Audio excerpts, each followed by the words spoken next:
Alright folks, Genius 88, we are back playing Criminal Case on Facebook. Let's head on to the next case. Now, no music because even though Criminal Case said that there was no copyright, we got a copyright.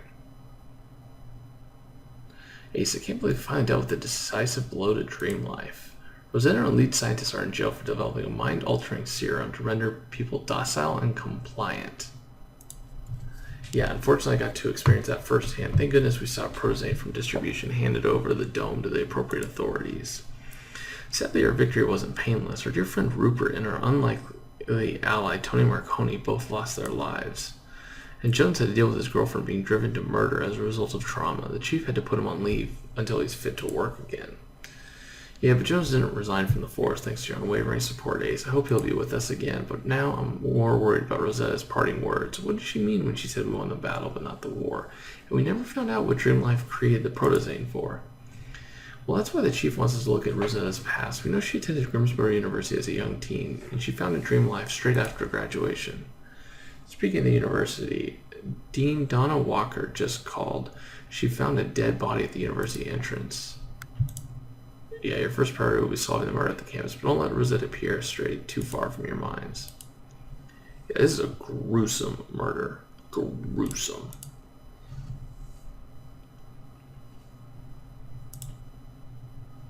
I'm not gonna lie, it's like one of the most gruesome that we've seen.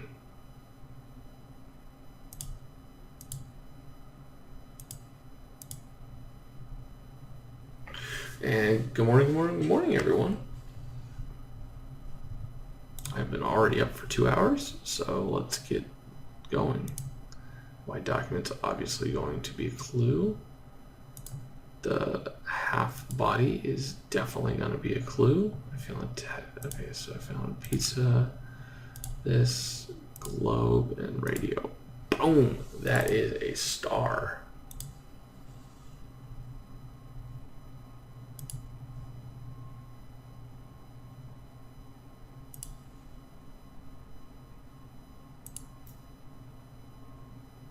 Horrifying, Ace. The young woman was cut in half. They left her here at the entrance in broad daylight. Who'd do such a thing? Oh, Secret Agent Ace, thank goodness you're here. This is a crisis. I don't know what to do. I had to deal with murders at the university before, as you recall, but nothing could have prepared me for this scene. You must be Dean Walker. Are you able to identify the victim? Yeah, that's Cindy McMahon. I can't imagine who would have done this to her. If you'll wait over by the steps, we'll be with you in a moment, Dean Walker. Secret Agent Ace has some questions for you. I've seen you bagged a clue already. That name on the essay is Cindy McMahon. The dean said that was the victim's name. Looks like Cindy got a good grade. I'll grab her just in case so we can see what her essay was about. And Ace, we were supposed to come to Grimsborough City University for a look into Rosetta's past, but first we're going to find out who murdered Cindy McMahon. Yep, Donna Walker. I remember her. I thought she looked very,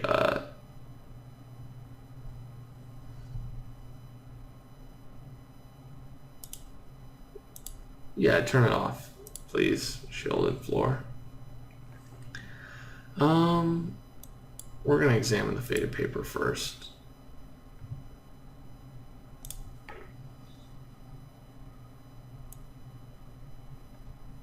Because I think this was... She got an A++, wow. Apparently the victim's essay was called The Final Girl, a study in film feminism. Sounds pretty intense. It was for what it looks to be a film course taught by someone named Luke Harris. Oh, you know Luke Harris? Oh, that's right. He was engaged to one of your old teammates. Unless you guys have some history. Well, it looks like we have a chance to catch up. Let's go see Professor Harris and ask him about the victim. Oh, wow. Wow. Alright, well guys, I'll see you guys later after I grab some stars from Pitching Ace 88. Over au revoir. No music. Alright folks, Pitching Ace 88, we are back playing Criminal Case on Facebook. Let's ask Dean Walker. Oh, she's got scratches. That could be something. Secret Agent Ace, I cannot believe this is happening. There hasn't been a single incident at the university in 5 years. Just beside myself with the thought that a new wave of violence will start again at Grimsborough University. I truly hope not, but it would help us if you could tell us more about Cindy McMahon. When she was a freshman here near the school, Miss McMahon took her studies very seriously, according to her academic records for this year so far, And believe me, security will be strengthened after what happened to Cindy, and I may have to impose a curfew on the student body until you get the killer behind bars. Well, rest assured, Secret Agent Ace will do just that. We'll be in touch as the investigation progresses, Dean Walker.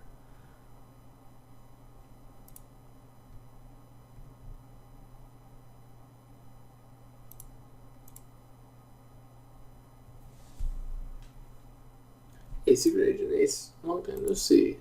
Hey, Professor Harris. Unfortunately, we're here on police business. We found an essay written for you from your film 301 class.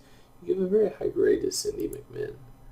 Well, she deserved it. Cindy's most recent paper on the concept of the final girl in slasher films was pure genius. My film 301 class is in the slasher horror movie section of the course.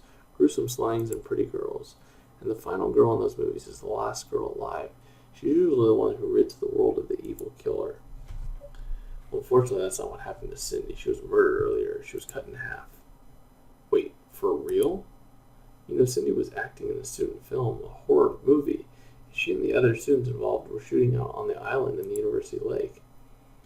Wait, the victim was in a student horror movie? You need to get out to that island, Ace. Yikes.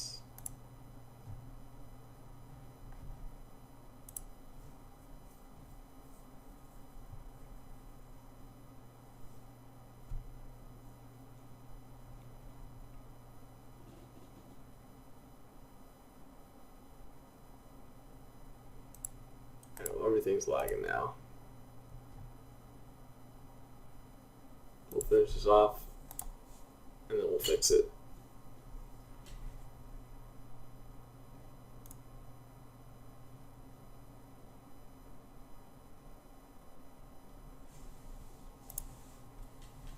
Alright, so what we got here?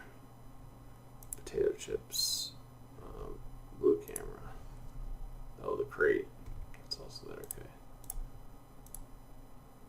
Sandcastle and donut. Alright, gotcha.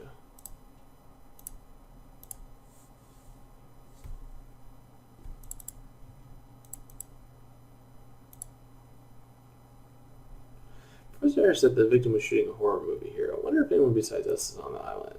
Hey, Grimsborough PD, is anyone here? Looks like it's just us, Ace, so I guess we better go through that crate. There could be something worthwhile hidden inside. And you're right, Ace. This stinky camera doesn't look like you can shoot a movie with it. So it can't be part of the film crew's equipment. Let's unlock the camera and see who could have left it here.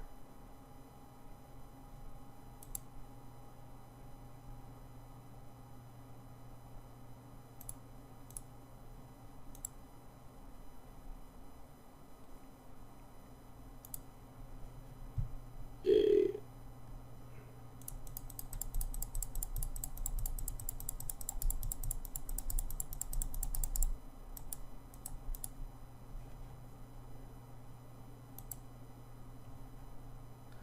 Well, you found a university badge in that crate. There's no name, but it does belong to someone on the landscaping crew. What would a landscaper's badge be doing here? Totally bizarre. Maybe you check his face in the database, we could get a name.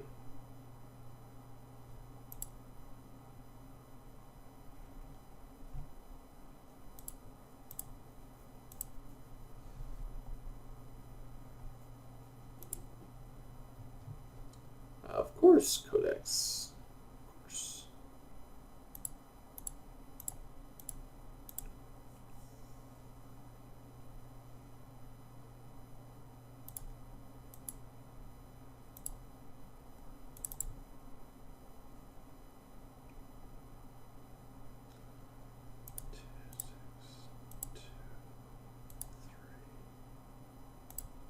Honestly, the Codex is not the worst of it. Now that they've switched over.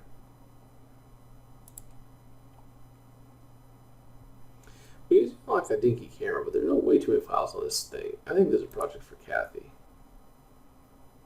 For sure.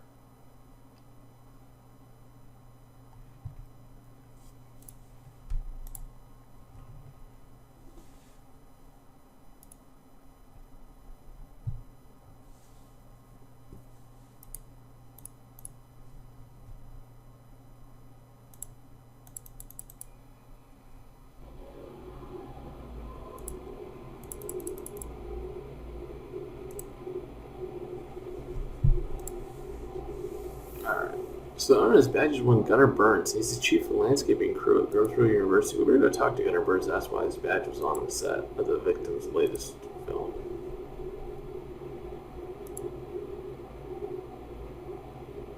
It does look like 1-2 Sam, but I'm pretty sure it's not him.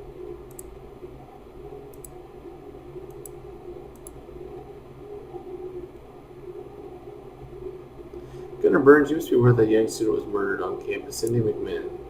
A student got murdered? Well, that's a shame. It's nothing to do with me. Besides, I wouldn't know this Cindy to look at her. All these young kids with their faces glued to their phones. So you don't know her. Any idea how your badge ended up in the gear for the student film she was acting in? How would I know? I go to the island sometimes to clear my head. Maybe I lost it. Now, if you'll excuse me, I need to get to the Cut Right store for some supplies.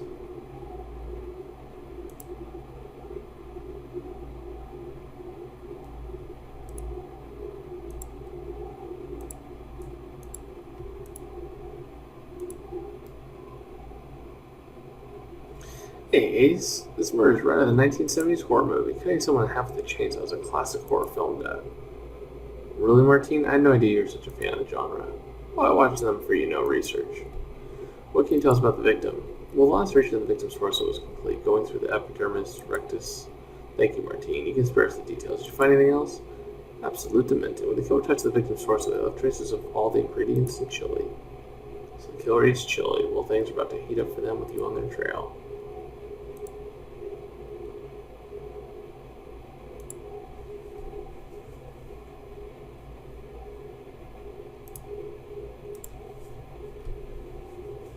Hey, this investigation reminds me of when I went to Grimsborough University. Remember when I helped your investigation anonymously as the artist?